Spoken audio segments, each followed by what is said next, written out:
నేను అడుగుతున్నాను, జగన్మోహన్ రెడ్డి చంద్రబాబుకి ఒక పోటీయా?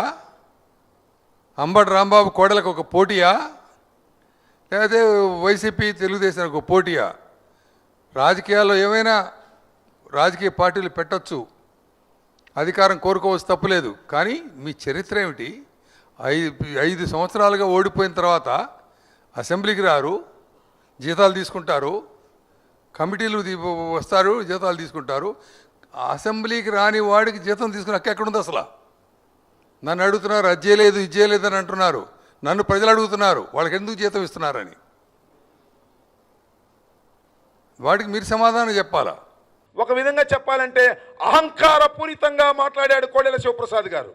ఆయన అంటాడు, జగన్మోహన్ రెడ్డి గారు చంద్రబాబు నాయుడు గారికి పోటీనా, నాకు అంబటి రాంబాబు పోటీనా? ఏం మాట్లాడుతున్నారండి? నాకు అర్థం కాలేదు.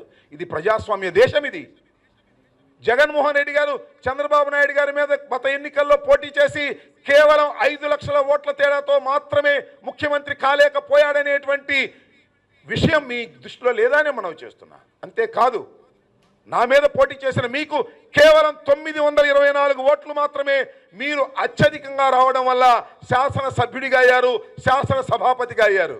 మమ్మల్ని కించపరిచే విధంగా అహంకారపూరితంగా మీరు ఇష్టం వచ్చినట్టు మాట్లాడారే నిన్న. నేను అడుగుతా ఉన్నా, ఇది ధర్మమేనా కోడెల శివప్రసాద్ గారు?